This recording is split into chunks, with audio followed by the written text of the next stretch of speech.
The courthouse steps were cold beneath my worn sneakers, each crack in the concrete seeming to mirror the fractures in what remained of my life. I sat there for what felt like hours after the judge's gavel had fallen. The manila folder containing my divorce papers clutched against my chest like a shield that had arrived far too late.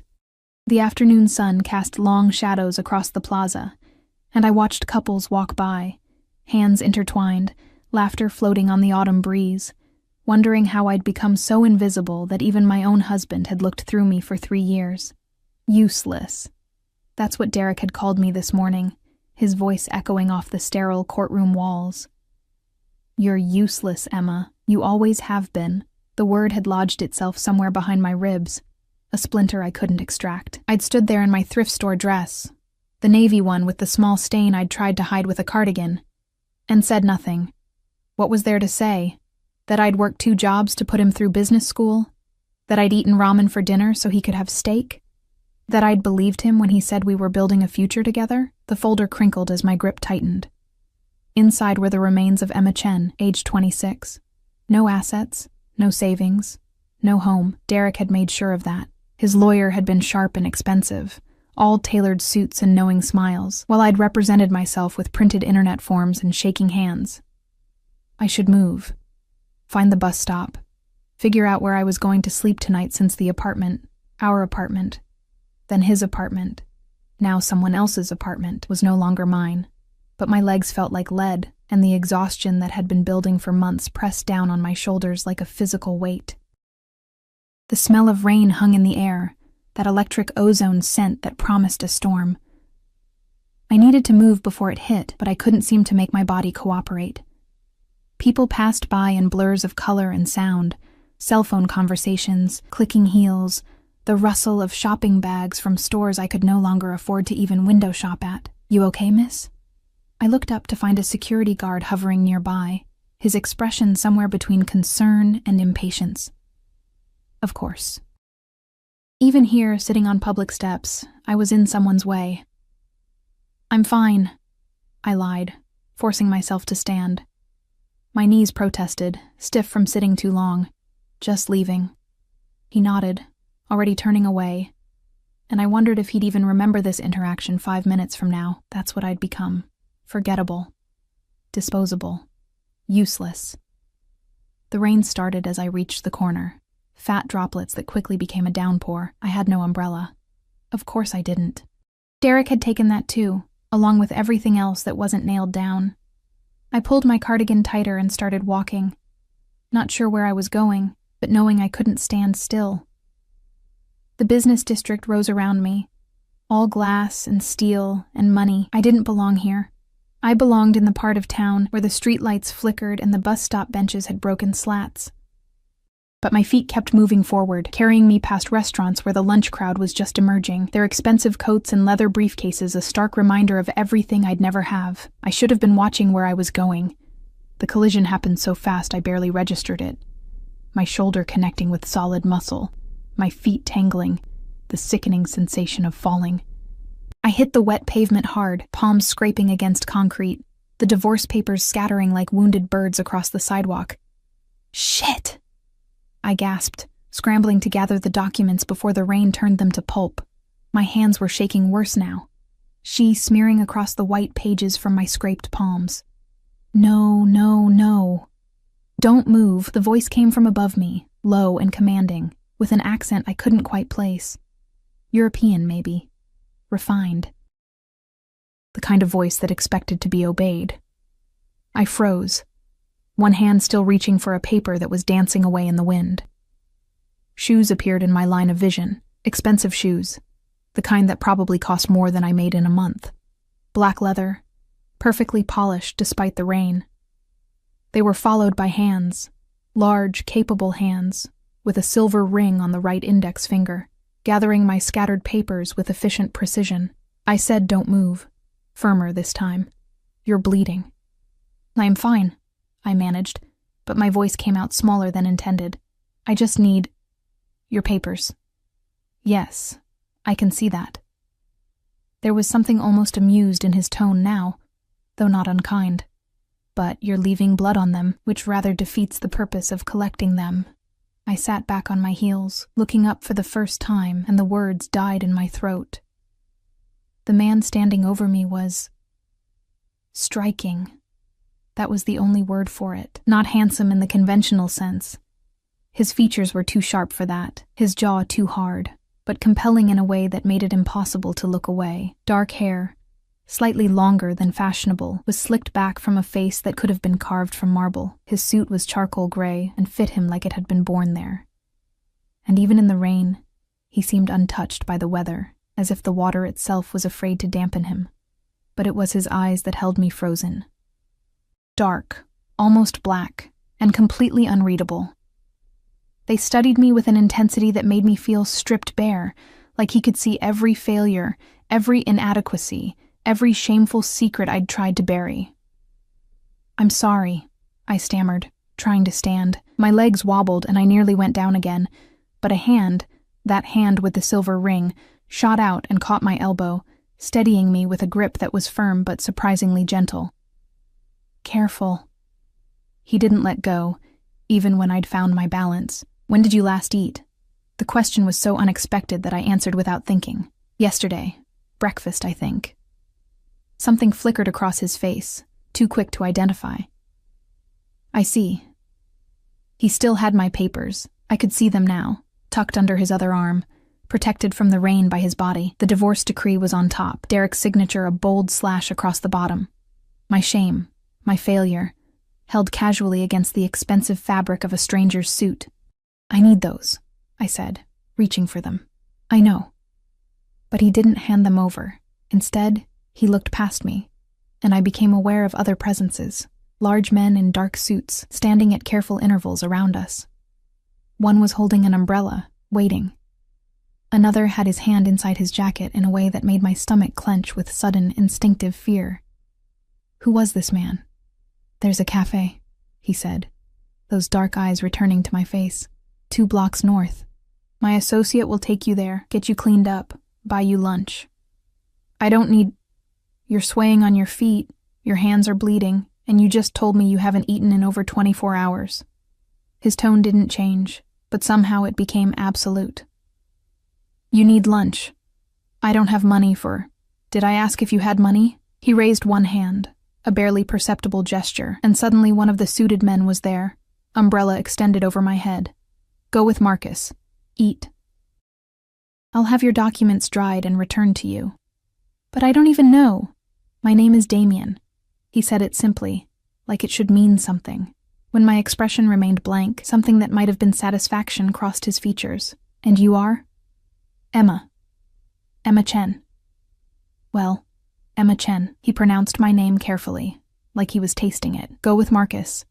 Consider it my apology for not watching where I was going. You weren't the one who..." Nevertheless. He was already turning away, my papers still tucked under his arm. "Marcus will make sure you're taken care of." I wanted to argue, wanted to snatch my papers back and run. But the man called Marcus was there, silent and imposing, and Damien was walking away with a confidence that suggested he'd never been told no in his life. The other suited men fell into formation around him, 1 in front, 2 behind. And they moved through the crowd like sharks through water, people unconsciously stepping aside without even knowing why. I watched until they disappeared around the corner, then looked up at Marcus. He was massive, probably 6'5", with a shaved head and a scar running through his left eyebrow. The kind of man you'd cross the street to avoid. But his eyes, when they met mine, were patient. "This way, miss," he said, his voice surprisingly soft. "Mr. Volkov doesn't like to be kept waiting." Volkov. The name tickled something in the back of my mind. Some news story I'd half heard while Derek was watching television, but I was too tired, too hungry, too overwhelmed to chase the memory. So I followed Marcus through the rain, the umbrella keeping me dry for the first time in hours, and tried not to think about the fact that I'd just given my name to a stranger who commanded men with guns and collected bleeding women off sidewalks like they were lost pets. The cafe was small and clearly expensive, the kind of place with a single name in cursive on the window and no prices on the menu. Marcus held the door open, and warm air washed over me, carrying the scent of fresh bread and coffee. My stomach cramped with sudden, desperate hunger. "Sit," Marcus instructed, gesturing to a corner booth. "I'll order." He was gone before I could protest, leaving me alone in a space that felt too clean, too refined for someone with scraped palms and a wet cardigan. The few other patrons glanced at me with expressions ranging from curiosity to disdain. I wanted to disappear into the leather seat. Marcus returned with a waitress who set down a pot of tea, a first aid kit, and a knowing smile. "Marcus is our regular," she said warmly. "Any friend of his is welcome here." Regular. This mountain of a man was a regular at an upscale cafe. The disconnect made my head spin. "Clean your hands," Marcus said, sitting across from me with surprising grace for his size. "Food's coming." I did as instructed, hissing as the antiseptic wipes touched broken skin. The scrapes weren't deep, but they stung like betrayal, like everything else today. "Mr. Volkov is very particular about debts," Marcus said suddenly, watching me wrap gauze around my palms. "You'll get your papers back. He keeps his word." "I don't understand what just happened," I admitted quietly. Marcus's expression shifted into something that might have been sympathy. "You had a bad day. Boss saw. Boss helped. That's all you need to understand right now." But it wasn't all. Because men who traveled with armed guards and commanded rooms with their presence didn't help random women on the street. There was always a price, always an angle. The food arrived. Soup, sandwich, salad, more than I could possibly eat. And my hunger overrode my suspicion. I ate mechanically at first, then with increasing desperation, barely tasting anything but unable to stop. When had I become this person, this hungry, desperate creature who accepted charity from dangerous strangers? Marcus said nothing, just sipped his coffee and watched the door with the alertness of a man who'd spent his life expecting trouble. I was halfway through the sandwich when my phone buzzed. Derek's number flashed on the screen, and my stomach turned to ice. "Stop telling people I'm the bad guy. You're embarrassing yourself. No one cares about your sob story." I set the phone face down on the table, hands shaking again. How did he even know? Who had I told? The answer was no one, because I had no one left to tell. "Bad news?" Marcus asked. "Just my ex-husband reminding me I'm useless," I said before I could stop myself. The words tasted like acid. Marcus's expression hardened. "The divorce that just finalized?" I nodded, not trusting my voice. "He'd take everything?" Another nod. Marcus leaned back, and something dangerous flickered across his features. "Boss doesn't like men who hurt women." "He doesn't even know me," I protested weakly. "Doesn't matter." Marcus pulled out his phone, typed something quickly, then set it aside. "You finished eating?" I looked at the half-empty plates, my stomach already protesting the amount I'd consumed. "Yes." "Thank you. Please tell Mr. Volkov thank you as well, and that I'll pay him back." "You won't." "It wasn't a suggestion, but you will come with me. Boss wants to return your papers personally." Fear spiked through my exhaustion. "Why?" Marcus stood, dropping cash on the table, far more than the meal cost. "Because he asked. That's reason enough." And somehow, impossibly, I found myself following Marcus back into the rain, toward a black SUV with tinted windows that screamed money and danger in equal measure. The door opened, and I saw Damian Volkov sitting in the back seat. My divorce papers, now dry and neatly organized, resting on the seat beside him. Our eyes met, and something in his expression made my breath catch. It wasn't kindness. It wasn't pity. It was something far more dangerous. It was interest. "Get in, Emma," he said softly, and it sounded like a promise and a threat all at once. "We need to talk about your ex-husband." I should have run. Every instinct I had left, the ones Derek hadn't ground down to dust over 3 years of marriage, screamed at me to turn around and disappear into the rain-soaked streets. But my feet carried me forward, and before I could second-guess the decision, Marcus's hand was on my elbow, guiding me into the SUV's leather interior. The door closed with a heavy, final sound, like a vault sealing, like a cage locking. Damian Volkov sat across from me in the spacious back seat, perfectly still in a way that reminded me of predators on nature documentaries, that eerie calm before the strike. The vehicle smelled of expensive cologne, leather, and something else. Something metallic and dangerous that I couldn't name. "Your papers," he said, lifting the folder. "Everything's in order." I took the liberty of having them placed in protective sleeves. I took them with trembling hands, noting the clear plastic sheets that now preserved each document. The kind of attention to detail that spoke of resources I couldn't fathom. "Thank you. You didn't have to—" "Derek Matthews."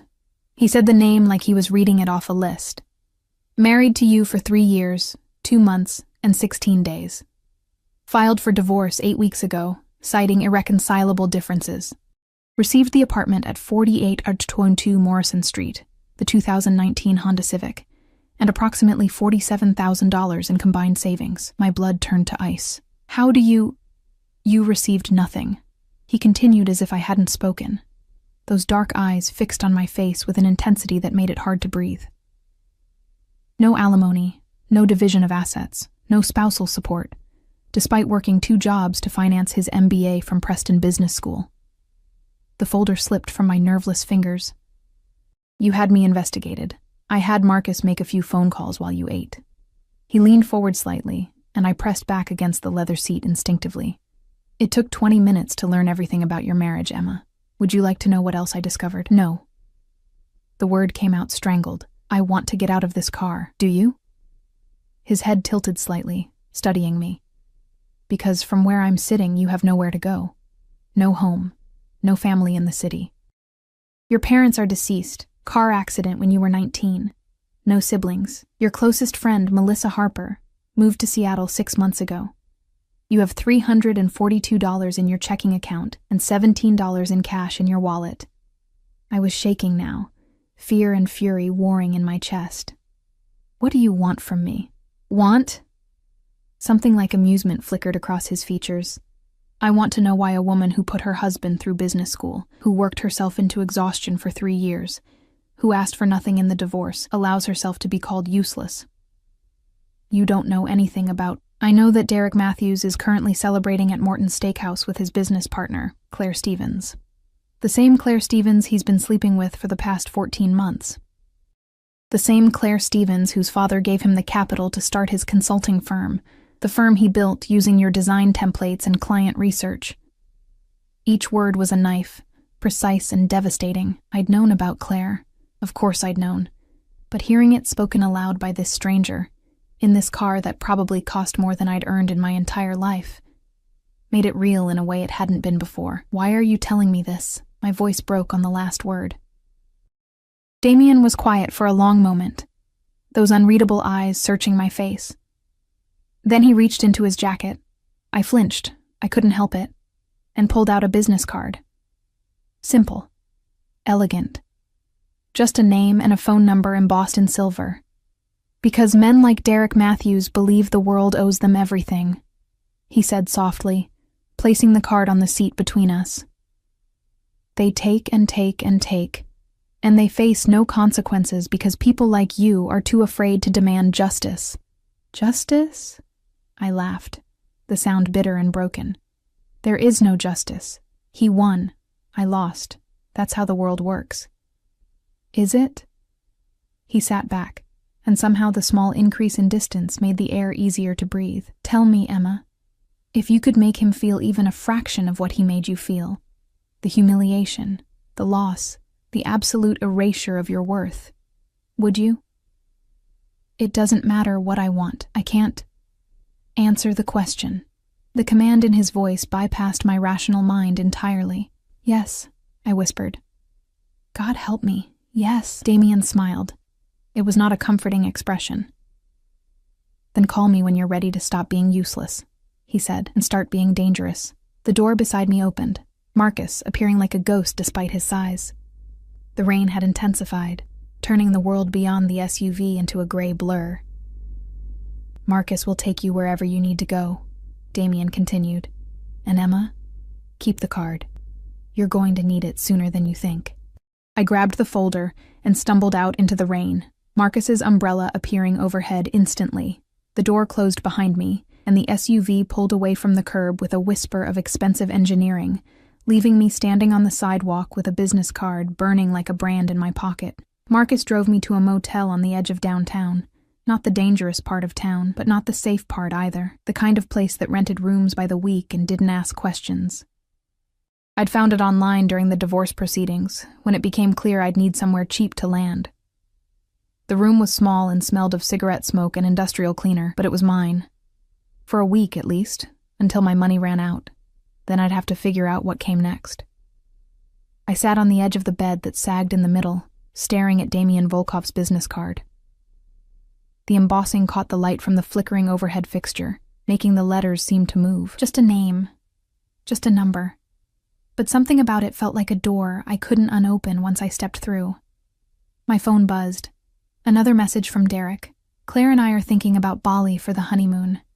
Thanks for the suggestion, by the way. She loved it. Bali. I'd spent months planning that trip for our 5th anniversary, saving every spare dollar. Then Derek had canceled it 2 weeks before we were supposed to leave, claiming work was too busy. Now I knew why. My hands moved before my brain caught up, pulling up my contacts, finding the number I'd just entered. Damian Volkov's name sat there on my screen, innocuous and terrifying. Start being dangerous. What did that even mean? Men like Damian Volkov didn't help people out of kindness. There was always a price, always an angle, and I had nothing to offer. No money, no connections, no value of any kind. Useless. I threw the phone onto the bed and stood up, pacing the small room. My reflection caught in the mirror above the dresser. Pale, hollow-eyed, with scraped palms wrapped in gauze. When had I become this person? This ghost? The old Emma, the one from before Derek, wouldn't have recognized me. That Emma had been confident, creative, full of dreams about starting her own design company. She'd believed in herself, believed in love, believed the world was fair if you just worked hard enough. 3 years had beaten that Emma into submission, reshaped her into something small and silent and convenient, into someone who apologized for existing, into someone who accepted useless as truth rather than cruelty. I picked up my phone again, Derek's message still glowing on the screen. The old Emma would have cried, would have blamed herself, would have wondered what she'd done wrong to deserve this. But something had shifted in the back of that SUV. In those moments when Damian Volkov had looked at me like I was a puzzle to solve, rather than a problem to ignore, something small and fierce had woken up in my chest, stretching after a long hibernation. I typed out a message before I could stop myself. How did you know I was thinking about Bali?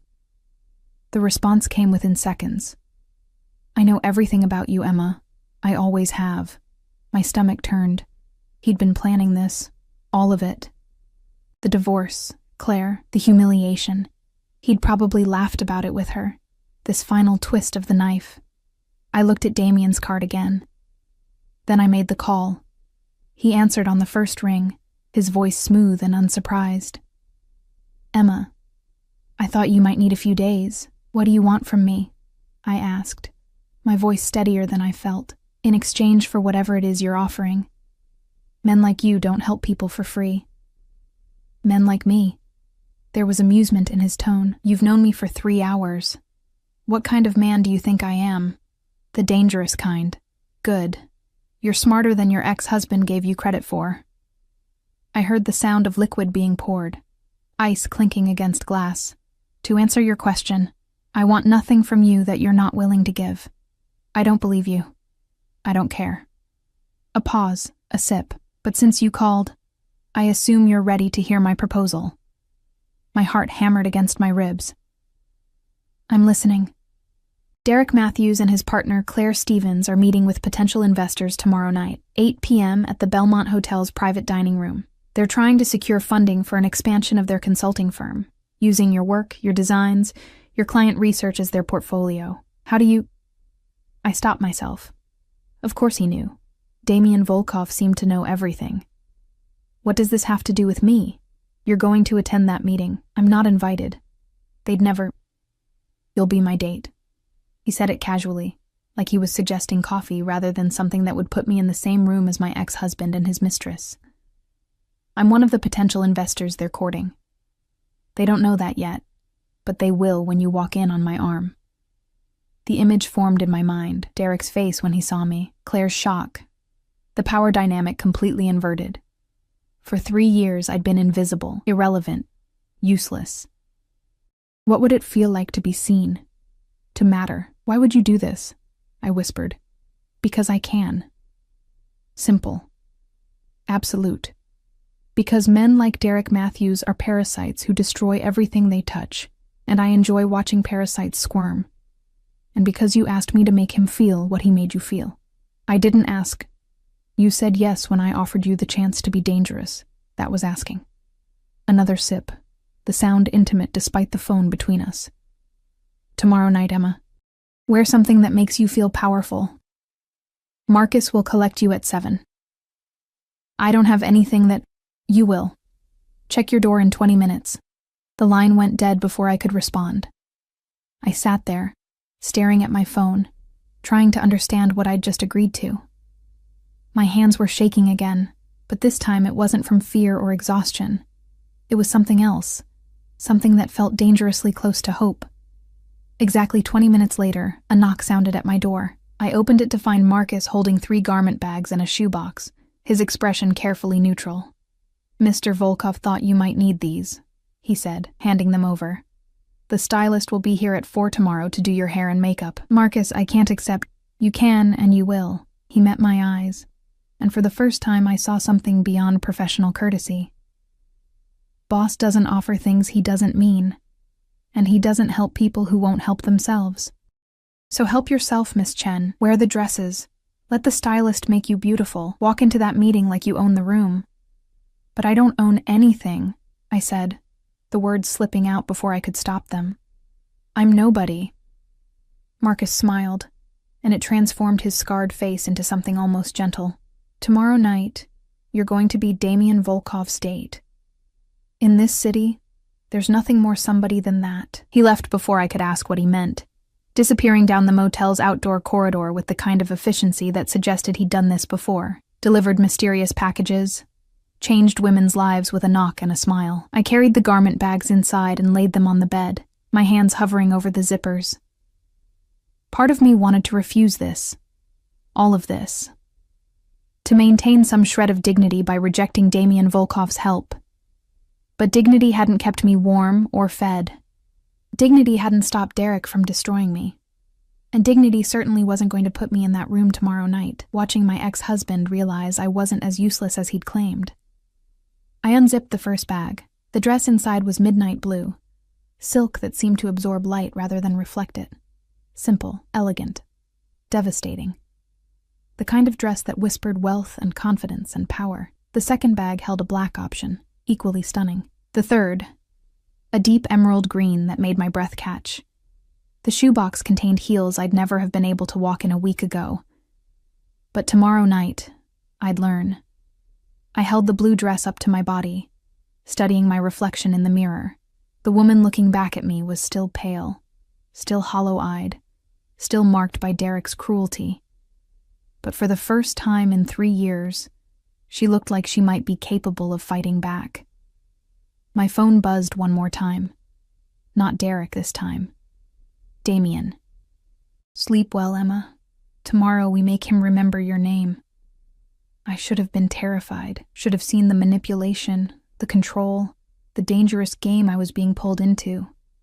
Instead, I smiled at my reflection and felt something dark and hungry unfurl in my chest.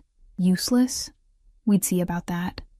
The stylist arrived at exactly 4 p.m., a whirlwind of efficiency named Anastasia, who took one look at me and declared, "We have work to do, but good bones. Always easier with good bones." I wasn't sure if I should be flattered or insulted. She transformed the dingy motel room into a makeshift salon, spreading out tools and products with the precision of a surgeon preparing for a complex operation. Her assistant, a quiet young man named Jin, set up lighting and mirrors while Anastasia circled me like a predator assessing prey. "Mr. Volkov said to make you unforgettable," she mused, tilting my chin up to study my face. "He has excellent taste. This will be..." "Yes, this will be fun." "How long have you worked for him?" I asked, trying to understand the man who'd upended my life in a matter of hours. Anastasia's hands paused in my hair for just a fraction of a second. "I work for many clients. Mr. Volkov is simply one who pays very well and knows exactly what he wants." It wasn't really an answer, but her tone suggested I wouldn't get a better one.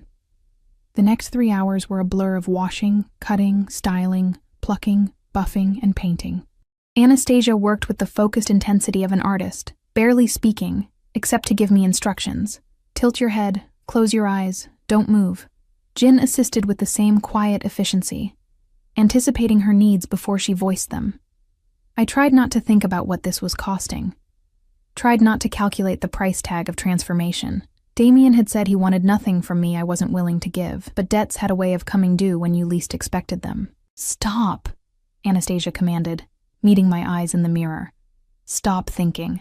I can see it on your face, all those worried little thoughts. Tonight, you are not a woman who worries. Tonight, you are a woman who conquers." "I don't know how to be that woman," I admitted quietly. She smiled, something almost kind in her expression. "You will. The dress will help. It always does." By 7 p.m. I was ready, or as ready as I'd ever be. The woman in the mirror was a stranger. My hair, usually pulled back in a careless ponytail, now fell in glossy waves around my shoulders. The chestnut color deepened to something rich and multidimensional. My eyes, lined with expert precision, looked larger and more mysterious. My lips were painted a deep rose that made my pale skin seem luminous rather than washed out. And the dress. God, the dress. I'd chosen the midnight blue, and it fit like it had been made for my body specifically. It hugged my curves I'd forgotten I had after years of baggy clothes and self-consciousness, and fell to just above my knee, sophisticated and sexy without being obvious. The neckline was high, almost modest, but the back was virtually non-existent, exposing skin I'd kept hidden for so long, I'd forgotten it could be beautiful.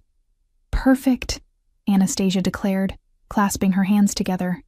"He will not be able to look away." I assumed she meant Derek, but something in her smile suggested she might be talking about someone else entirely. A knock sounded at the door at precisely 7 p.m. Marcus, of course, holding an umbrella despite the fact that the rain had finally stopped. His eyes widened fractionally when he saw me. The most emotion I'd seen from him yet. "Miss Chen," he said formally. "You look stunning." "I look terrified," I corrected, grabbing the small clutch Anastasia had provided. "That too." He offered his arm. "But Mr. Volkov says fear and power often walk hand in hand. You just have to decide which one leads." The SUV was waiting, sleek and imposing in the motel's cracked parking lot. But this time, when Marcus opened the door, Damien wasn't inside.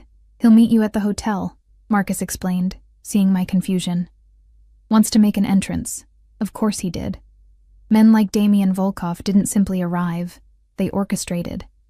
The drive to the Belmont Hotel took 20 minutes through evening traffic. I spent it trying to breathe normally, trying to remember why I'd agreed to this insanity. Every time my courage wavered, I pulled out my phone and read Derek's messages. The casual cruelty, the dismissiveness, the way he'd erased 3 years of my life like they meant nothing, useless. My hands clenched into fists, careful not to damage Anastasia's manicure. The Belmont rose before us, all glass and gold and old money. Valets rushed forward as we pulled up to the entrance, but Marcus waved them off, coming around to open my door himself. "Remember," he said quietly, offering his hand to help me out. "You belong here. Act like it." I stepped onto the red carpet, because of course there was a red carpet, and felt 100 eyes turn my way. The doorman, the valets, the guests coming and going. All of them looking, assessing, wondering who I was. For 3 years I'd been invisible. Now I was blinding. Marcus guided me through the lobby, his hand light on my elbow but his presence absolute. People moved out of our way instinctively, responding to something in his bearing that screamed danger and authority. We bypassed the main elevators, heading instead to a private one at the back of the lobby. "VIP access," Marcus explained, pressing his thumb to a scanner. "Mr. Volkov owns a significant share of this hotel. Of course he did." The elevator rose silently, and my stomach rose with it. In a few minutes, I'd be face to face with Derek, with Claire, with all the investors who were about to fund a business built on my stolen work. What was I doing? This wasn't me.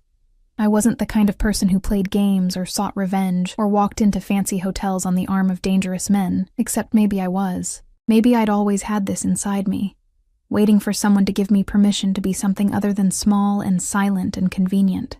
The elevator doors opened onto a private corridor, plush carpet muffling our footsteps. Marcus led me to a set of double doors at the end, and I could hear voices inside, laughter, the clink of glasses, Derek's voice rising above the others in that confident tone he'd perfected. "I should warn you," Marcus said, hand on the door handle. "Mr. Volkov has a flair for the dramatic. Don't be startled by whatever happens next." Before I could ask what he meant, the doors swung open. The private dining room was stunning. Crystal chandeliers, floor-to-ceiling windows overlooking the city, a table set for 12 with china that probably cost more than my monthly rent. 8 people were already seated, champagne glasses in hand, and every single one of them turned to look at me. But I only saw Derek. He sat at the head of the table, Claire beside him in a red dress that screamed trying too hard. His expression when he saw me was everything I'd hoped for.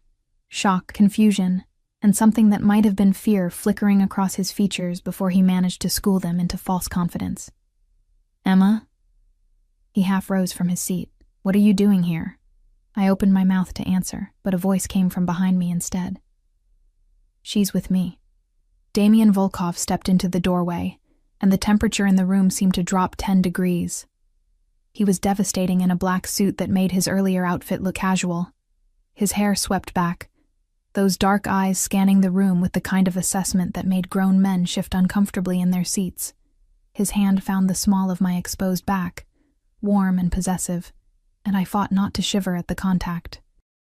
"Ladies and gentlemen," he said smoothly, guiding me into the room with that same effortless authority. "My apologies for the late arrival. Traffic was abominable." Derek's face had gone pale. "Mr. Volkov, I didn't realize we weren't expecting—" "No?" Damian's eyebrows rose in polite surprise. "How strange. I received a very enthusiastic pitch from your partner, Ms. Stevens, just last week. Something about a consulting firm with revolutionary client engagement strategies." Claire had frozen, her champagne glass halfway to her lips. She looked between Damian, me, and Derek with growing panic. "I thought it prudent to investigate before committing significant capital," Damian continued, pulling out a chair for me directly across from Derek. His hands lingered on my shoulders for a moment, a clear claiming that made Derek's jaw clench. And imagine my surprise when I discovered that the brilliant mind behind these revolutionary strategies was not, in fact, either of you. The silence that followed was absolute. "I don't know what you've heard," Derek started, finding his voice. "But Emma was just what?" Damian's voice cut like a blade. "Just your wife who designed every template in your portfolio?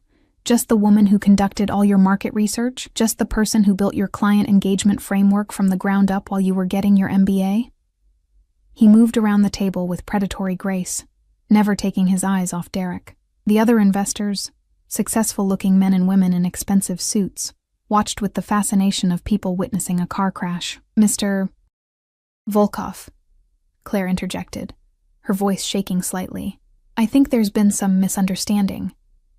Emma was involved in the early stages, certainly, but the real innovation came from you." Damian turned those dark eyes on her, and she actually shrank back in her seat. "The woman whose previous job was in HR? Whose educational background is in communications? Who has never, in her entire professional career, demonstrated any aptitude for business strategy or client management?" Claire's face flushed red. "That's not fair. You don't know." "I know everything, Miss Stevens." He said it simply, a statement of fact rather than a boast. "I know that you began your affair with Mr. Matthews 14 months ago. I know that your father provided the seed capital for this firm in exchange for a promised return that you have no realistic way of delivering. I know that every single client you've retained was initially contacted and researched by Emma, and that your retention rates have dropped 43% since she left." Derek shot to his feet.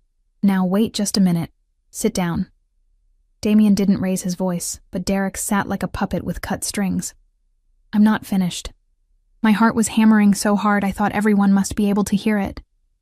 Damian's hand found my shoulder again, a steady presence that kept me grounded as he systematically dismantled Derek's facade. "I came here tonight to evaluate an investment opportunity," Damien continued, addressing the entire table now. "What I found instead was theft, fraud, and two people so delusional they believed they could build an empire on someone else's foundation without consequence." One of the other investors, a silver-haired woman in pearls, leaned forward.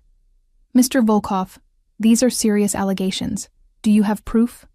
"I have 3 years of Emma's emails, file metadata showing creation dates and authors, client testimonials crediting her specifically, and testimony from 4 former colleagues willing to verify her contributions." He smiled, and it was terrifying. "I also have an excellent legal team who would be delighted to pursue both civil and criminal charges for intellectual property theft." Derek's face had gone from pale to gray. "You can't.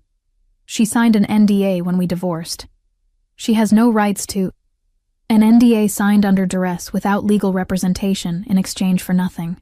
Damien's voice was ice. "Do you really want to test how that would hold up in court, Mr. Matthews?" The room had gone so quiet I could hear the city sounds through the windows. Distant traffic, wind against glass, the beat of my own heart. "What do you want?" Derek finally asked, and his voice was small, defeated, the way mine had been in the courthouse. Damien looked down at me, his expression softening fractionally. "That's not my decision to make." Every eye in the room turned to me. For 3 years I'd had no voice, no power, no choice in anything that mattered. Derek had made every decision, controlled every aspect of our lives, reduced me to something so small I'd forgotten I was ever anything else. Now, with Damien Volkov's hand on my shoulder, and Derek Matthews looking at me like I held his entire future in my hands, I remembered. I stood slowly, smoothing the midnight blue dress, feeling the weight of the room's attention. It should have been terrifying. Instead, it felt like coming home. "I want my name," I said quietly. "On every template, every strategy document, every piece of work I created. I want public acknowledgement of my contributions, and I want 50% of the company I built while you took credit and called me useless." Derek's mouth fell open. 50%? That's insane. I'll never— "Then I'll see you in court," I said. And my voice didn't shake at all. "And when I'm done, you won't have 50% or even 5%. You'll have nothing but legal fees and a reputation as the man who stole from his wife." Claire grabbed Derek's arm, whispering urgently in his ear. The other investors were already standing, gathering their things, clearly wanting no part of this disaster. Damien pulled out his phone, typed something quickly, then showed Derek the screen. "My lawyers have already drafted the paperwork. You have until midnight tonight to sign. After that, the offer expires, and Emma pursues full ownership plus damages." "This is blackmail," Derek spat. "This is justice," Damien corrected. "Something you should have considered before you decided to destroy a good woman for your own gain." I watched Derek's face cycle through emotions. Rage, disbelief, calculation, and finally, defeat. He knew he was beaten, knew that whatever power he'd held over me was gone, burned away in the light of Damien Volkov's intervention. "Fine," he said finally, the word like glass in his throat. "I'll sign." "Excellent." Damien's hand moved from my shoulder to the small of my back again, guiding me toward the door. "Marcus will deliver the contracts within the hour. I suggest you read them carefully before signing. Emma's lawyers will be very thorough in ensuring you honor every clause." We were almost to the door when Derek called out, his voice cracking. "Emma, wait." I turned, and for just a moment, I saw the man I'd married, young, uncertain, almost vulnerable. The man who'd promised me forever and then forgot what the word meant. "I never meant to." He stopped, swallowed hard. "You weren't really useless. I needed you to believe you were, so you wouldn't leave." The admission hung in the air between us, ugly and honest. "I know," I said softly. "That's what made it unforgivable." Then I walked out on Derek Matthews' life the same way he'd walked out on mine, without looking back. The elevator doors closed on Derek's devastated face, and the silence that followed felt like standing in the eye of a hurricane. Damien stood beside me, close enough that I could feel the heat radiating from his body, but he didn't touch me, didn't speak. just watched the numbers descend with that same unsettling calm. My hands were shaking. Now that the adrenaline was fading, the full weight of what had just happened crashed over me like a wave. I'd just demanded 50% of a company. I'd stood up to Derek. Breathe, Emma. Damien's voice cut through my spiraling thoughts. You're hyperventilating. I pressed a hand to my chest, trying to slow my racing heart. I can't believe I just did that. I can't believe you. What if he doesn't sign? What if he calls your bluff about the lawyers and the evidence and it wasn't a bluff? He turned to face me fully, and in the elevator's confined space, he seemed even larger, more overwhelming. Every word I said was true. I have the evidence. I have the lawyers. And by midnight tonight, you'll have exactly what you deserve. Why? The question burst out of me. Why are you doing this? You don't know me.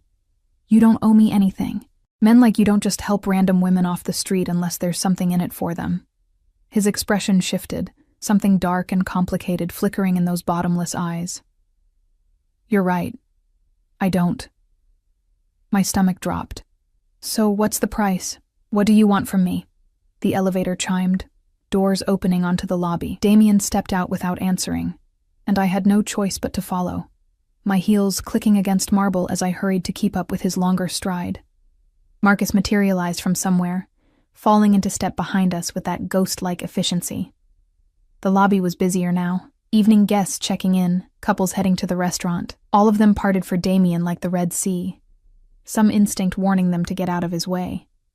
A few stared at me, the woman in the midnight blue dress on the arm of the most dangerous man in the room.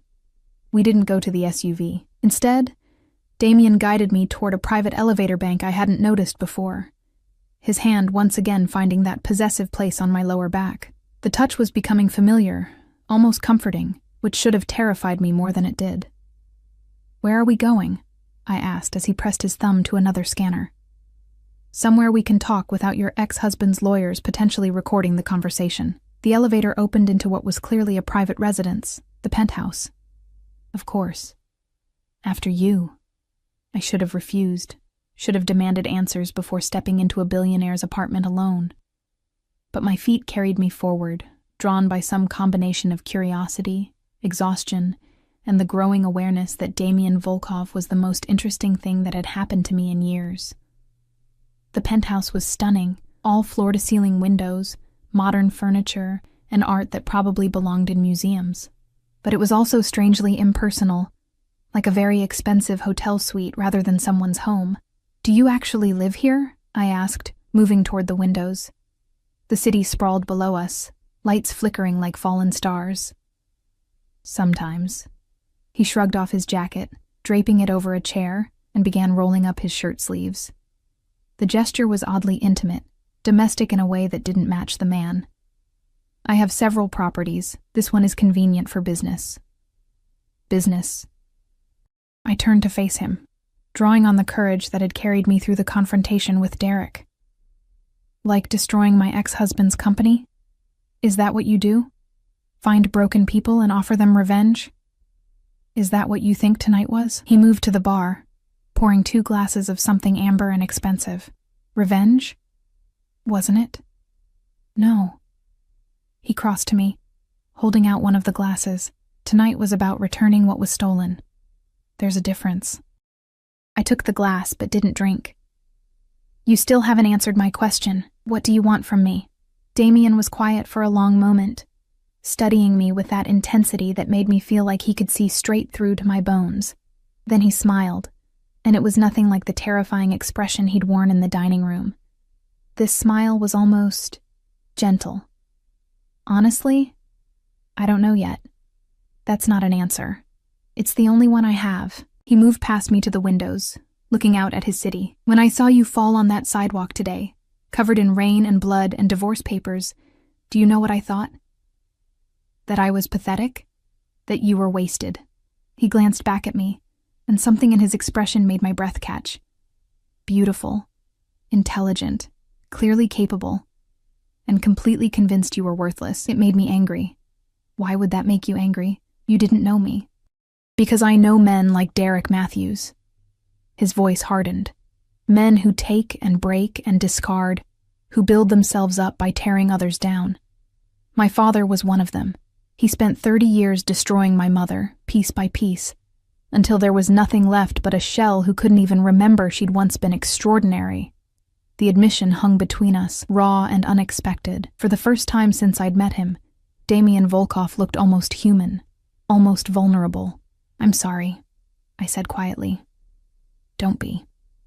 He turned back to the window. "She's free now. He's dead, and she's rebuilding herself into someone remarkable. But it took decades, Emma. Decades of her life wasted on a man who didn't deserve to breathe the same air. So you're saving me from that fate? Is that it? I'm giving you the tools to save yourself." He finished his drink in one swallow. "What you do with them is entirely up to you." I stared at his reflection in the glass, trying to reconcile the man who'd systematically dismantled Derek's life with the man who'd just shared something painful and personal. "Who are you, Damian Volkov?" "Really? That's a complicated question. I've got time." He laughed, the sound surprising and genuine. "Do you? Because Marcus tells me you're staying in a motel that charges by the week and you have approximately enough money to last another 4 days." The reminder of my situation landed like a punch. In the chaos of the evening, I'd almost forgotten that I had nowhere to go after tonight. No home, no job, no plan beyond making Derek feel a fraction of what he'd made me feel. "I'll figure something out," I said, hating how small my voice sounded. "You will." Damian set his glass down and moved toward me with that predatory grace. "But first, you're going to hear my proposal. I thought you said you didn't know what you wanted from me." I lied. He stopped close enough that I had to tilt my head back to meet his eyes. "I know exactly what I want, Emma. I'm just not sure you're ready to hear it." My pulse hammered in my throat. "Try me." "I want you to work for me." Of all the things I'd expected him to say, that wasn't on the list. "Work for you? Doing what?" "What you did for Derek, but with actual recognition and compensation." He began to pace, energy thrumming through him now. "I acquire companies, Emma. Struggling businesses, failing ventures, organizations hemorrhaging money because they have no idea how to engage with their clients or streamline their operations. You have a gift for seeing what's broken and knowing how to fix it. I want that gift working for me instead of wasting away in whatever dead-end job you'd settle for out of desperation. I don't have a degree. I don't have experience beyond... You have 3 years of building a consulting firm from nothing while your husband took credit. You have a mind that sees patterns and solutions where others see chaos. And you have something even more valuable. You're hungry." His eyes locked on mine. Hungry people work harder, think faster, fight fiercer. Derek tried to starve that out of you, but it's still there. I saw it tonight when you demanded what was yours. I shook my head, overwhelmed. "This is insane. You can't just offer someone a job because you saw them fall down on the sidewalk." "I can do whatever I want." He said it simply, a statement of fact. That's what power means, Emma. The freedom to make decisions that others would call crazy and make them work anyway. And if I say no, then Marcus will take you back to your motel, Derek will sign the papers, and you'll have 50% of a company you can sell or run as you see fit. Your life, your choice. He moved closer, close enough that I could smell his cologne. Something dark and expensive and distinctly him. But if you say yes, I'll give you an apartment, a salary that will make Derek's income look like pocket change, and the chance to prove to yourself that you were never useless, just underestimated. My head was spinning. This morning I'd been sitting on courthouse steps, convinced my life was over. Now I was standing in a billionaire's penthouse, being offered a job and an apartment, and a future I'd never even dreamed of reaching for. "What's the catch?" I whispered. "The catch is that you'll work harder than you've ever worked in your life. That you'll be challenged and pushed and forced to grow beyond what you think you're capable of. That you'll owe your success to no one but yourself, which means you can't hide behind excuses or self-pity when things get difficult. That's it? Just work hard? Just work hard." He smiled slightly. "Though I should warn you, I'm not an easy man to work for. I demand excellence. I don't tolerate excuses, and I have very little patience for incompetence." Sounds familiar. The words slipped out before I could stop them. "I'm nothing like your ex-husband." His voice dropped. dangerous, and soft. When I push you, it will be because I see your potential and refuse to let you waste it. When I challenge you, it will be because I know you can meet that challenge. And when I reward you, it will be because you earned it, not because I'm trying to keep you small and dependent. The difference between his intensity and Derek's manipulation should have been obvious. But 3 years of abuse had taught me to distrust any man who claimed to want what was best for me. I need time to think, I said. No, you don't. He tilted his head, studying me. You're going to say yes because the alternative is going back to that motel room and spending the next weeks or months rebuilding a life from nothing, while Derek and Claire walk away with barely a scratch. You're going to say yes because some part of you is tired of being afraid. And you're going to say yes because you want to know what it feels like to be dangerous. He was right. God help me. He was right about all of it. Yes, I breathed. Damien's smile was triumphant. Good. Marcus will move you into one of my properties tomorrow. It's secure, furnished, and close to the office. You'll start on Monday. That's 3 days away. You need a weekend to rest and prepare. Trust me, you'll want it. He pulled out his phone, typed something quickly. I'm sending you the address and access codes now. Take the weekend to settle in, buy whatever you need. There's a company card being couriered to you in the morning. Damien, I can't just accept. You can, and you will. He pocketed his phone and moved toward the elevator. Marcus is waiting downstairs. He'll take you back to the motel to collect your things, then to your new apartment. I followed him, my mind reeling with how quickly my entire life had changed. At the elevator, I turned to face him, needing to understand one more thing. Earlier, you said your mother rebuilt herself after your father died. How? His expression softened. She remembered who she was before he convinced her she was nothing. Then she became that woman again, only stronger. He reached out, tucking a strand of hair behind my ear in a gesture that was surprisingly tender. You'll do the same, Emma. I have no doubt. The elevator opened, and Marcus was indeed waiting, but before I could step inside, Damien caught my wrist, his thumb pressing against my racing pulse. One more thing, he said quietly. Derek was wrong about you. You were never useless. You were just with the wrong man. Then he released me and stepped back, and I had no choice but to enter the elevator, my wrist still tingling from his touch. As the doors closed, I caught one last glimpse of Damien Volkov standing in his penthouse, watching me leave with an expression I couldn't quite read. It should have frightened me. The intensity, the control, the way he'd rearranged my entire life in less than 24 hours. Instead, for the first time in 3 years, I felt alive. The apartment Damien had arranged was nothing like I'd expected. I'd braced myself for something cold and modern, all glass and steel like his penthouse.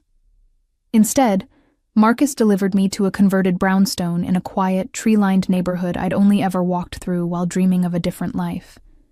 The building was elegant without being ostentatious. The kind of place where young professionals and small families lived, where people walked dogs and knew their neighbors' names. The apartment itself was on the 3rd floor, spacious and warm with exposed brick walls, hardwood floors that gleamed in the morning light, and furniture that looked lived in rather than staged. There were bookshelves waiting to be filled, a kitchen with actual counter space, and windows that overlooked a small park where children were already playing despite the early hour. Mr. Volkov thought you'd prefer something that felt like a home, Marcus explained, setting down the single garbage bag that contained everything I owned, rather than just a place to sleep. I turned in a slow circle, taking it all in. How did he know what I'd prefer? He doesn't know me. Marcus's expression suggested he knew something I didn't. Boss has good instincts about people. Trust them. He left me there with instructions to rest, a folder containing building information and emergency contacts, and a reminder that the company card would arrive by noon. Then I was alone in an apartment that was mine, but also somehow Damien's, surrounded by silence that felt more significant than any I'd experienced before. I spent Saturday in a daze, alternating between exploring my new space and convincing myself this was real. The company card arrived as promised, delivered by a courier who had me sign for it like it was made of gold. Maybe it was. The black metal was heavy in my hand, Damien's company logo embossed in silver. My name printed below it. Emma Chen. Not Emma Matthews, not Derek's wife. Just me. I used it to order groceries, then immediately panicked about whether that was appropriate. But Damien had said to buy whatever I needed. And I needed food. The delivery arrived within an hour, more than I'd ordered, with a note. Marcus says you don't eat enough. Fix that. DV. Despite everything, I smiled. Sunday, I forced myself to go shopping for work clothes. The boutiques in my new neighborhood were far nicer than anywhere I'd shopped in years, and I felt like an imposter trying on blazers and pencil skirts and blouses that actually fit properly. But every time doubt crept in, I remembered the look on Derek's face when I'd demanded 50% of the company, the way he'd shrunk in his seat when Damien had systematically destroyed his credibility. I bought the clothes. That evening, my phone rang. An unknown number, but somehow I knew who it would be before I answered. Emma. Damien's voice was rougher than usual, like he'd been talking for hours. How's the apartment? It's perfect, I admitted, curling up on the couch that still smelled faintly of cedar and newness. Too perfect. I keep waiting for someone to tell me there's been a mistake. No mistake. A pause. The sound of papers rustling. Derek signed the contracts. As of midnight last night, you own 50% of Matthews and Stevens Consulting. My breath caught. He actually did it. Did you doubt he would? I doubted everything about the last 48 hours was real. It's real. Something shifted in his tone, became more intimate. How do you feel? Terrified. Powerful. Guilty. Angry. I laughed shakily, like I'm standing on the edge of a cliff and I'm not sure if I'm about to fly or fall. Then jump, Emma, I'll catch you. The promise in those words made my chest tight. You don't even know if I can do this job. What if I'm terrible at it? What if I fail? Then you'll fail, learn from it, and try again. He said it so simply, like failure was just another step in a process, rather than the end of the world. But you won't fail. You're too stubborn for that. You've known me for 2 days. How can you possibly? I've spent 48 hours watching you. That's more than enough time to see who you really are when you're not being crushed under someone else's expectations. Papers rustled again. Get some sleep, Emma. Tomorrow is going to be intense. Damien? I stopped him before he could hang up. Thank you. For everything. Thank me by proving me right about you. His voice softened. Good night, Emma. The line went dead, leaving me alone with my racing thoughts and the growing realization that Damien Volkov had somehow become the most important person in my rapidly transforming life. Monday morning arrived with crisp autumn sunshine and a level of anxiety that made me nauseous. I dressed carefully in one of my new outfits, a charcoal gray suit that made me look competent and professional, and spent 20 minutes on my hair and makeup, trying to recreate what Anastasia had achieved. The result wasn't perfect, but it was me. A better version, maybe, or just a version that had permission to be visible. Marcus arrived at exactly 8:30, his approval evident in the slight nod he gave when I answered the door. Ready? He asked. Not even a little bit. He smiled, the scar through his eyebrow crinkling. Good. Means you're taking it seriously. The drive to Volkov Industries took 15 minutes through morning traffic. The building rose 30 stories above the financial district, all dark glass and sharp angles that screamed power and money. My stomach churned as we pulled into the underground parking garage, past security that waved Marcus through without question. We took a private elevator, of course, directly to the 28th floor. The doors opened onto a reception area that was elegant but not cold, with a stunning view of the city and a receptionist who smiled warmly when she saw Marcus. You must be Emma, she said, standing to shake my hand. I'm Patricia. Mr. Volkov asked me to show you to your office when you arrived. My office? I looked at Marcus, confused. I thought I'd be in a cubicle or something. Mr. Volkov doesn't do cubicles, Patricia said, leading me down a corridor lined with glass-walled conference rooms and offices. Here we are. She opened a door to a corner office that made my breath catch.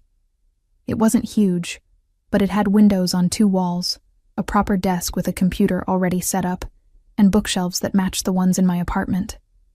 There was even a small sitting area with a couch and coffee table. This can't be mine, I whispered.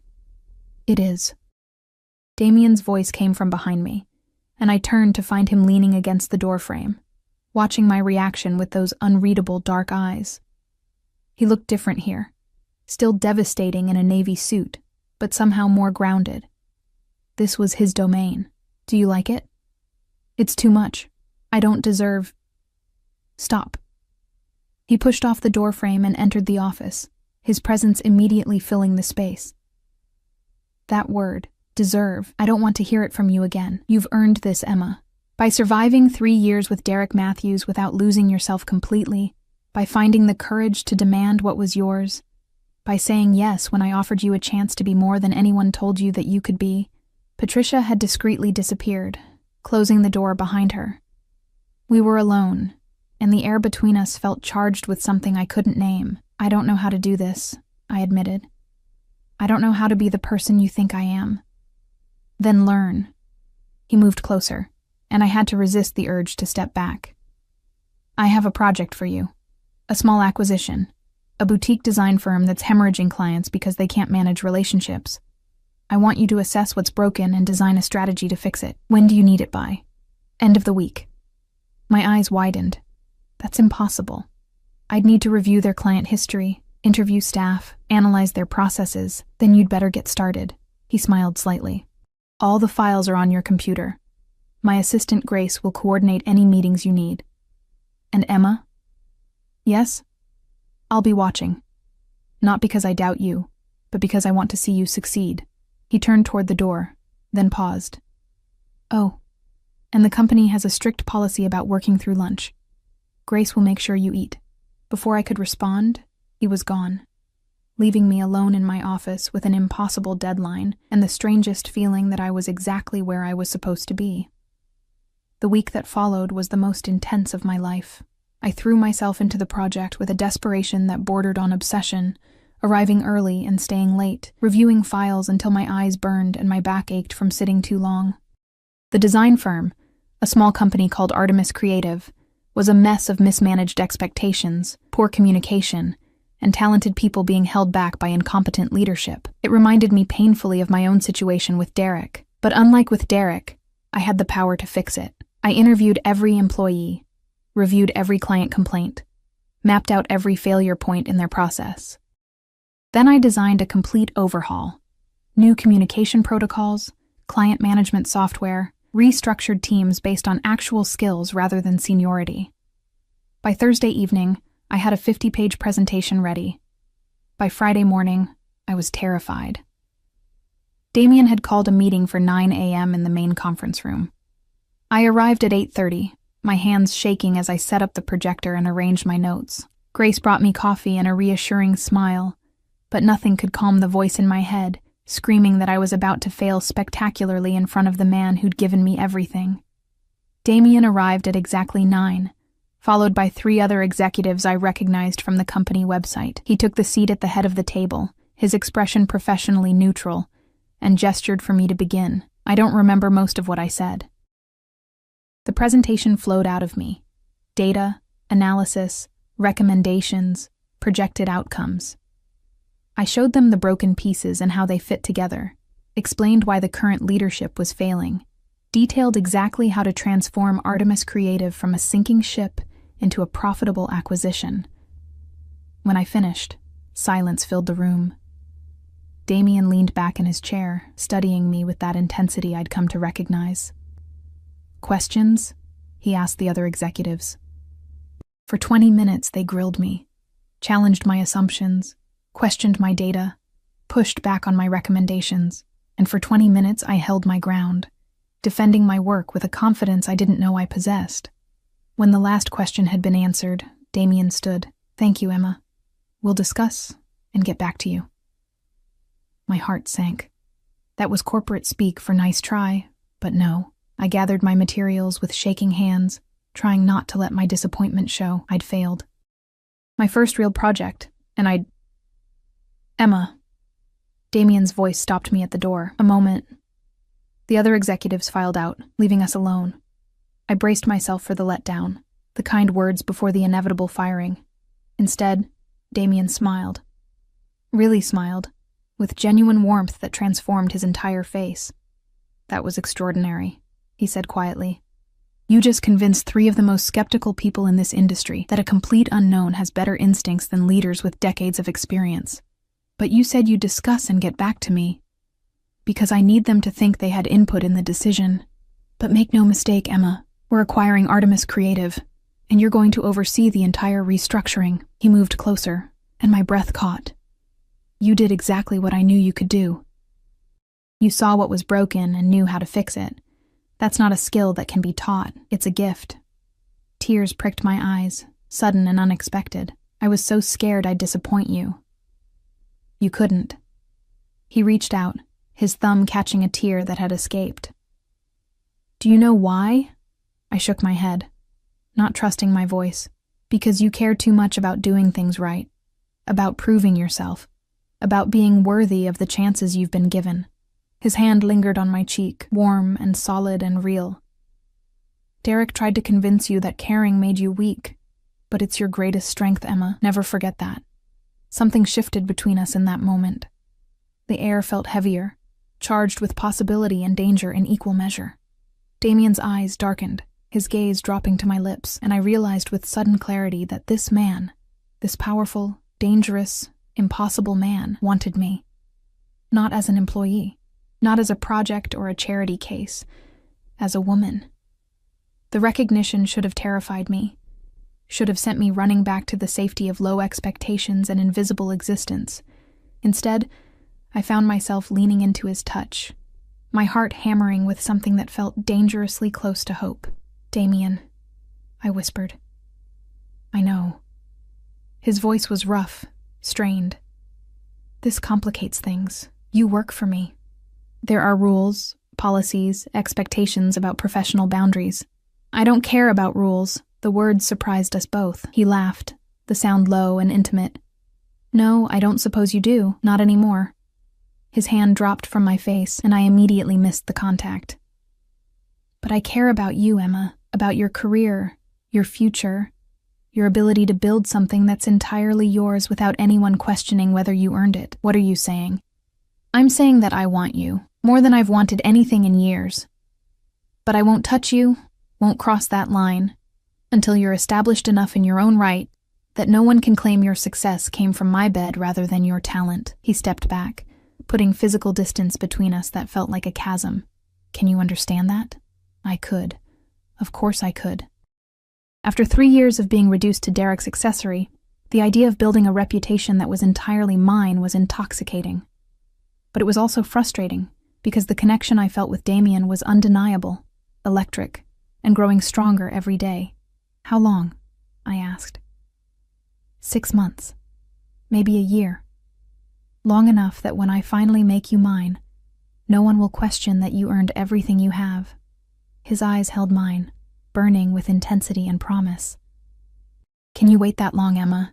Every logical part of my brain screamed that this was insane, that I barely knew this man, that he was my boss, that the power dynamic was all wrong, that I should run as far and as fast as possible, but I'd spent 3 years being logical, being careful, being everything Derek wanted me to be, and it had destroyed me. Maybe it was time to be a little bit reckless.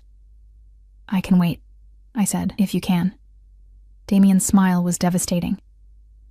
Then we have an understanding. You build your empire, I'll build mine. And when the time is right, I finished, we'll see what happens. He nodded once, then turned toward the door. But before he left, he looked back at me, and the hunger in his expression made my knees weak.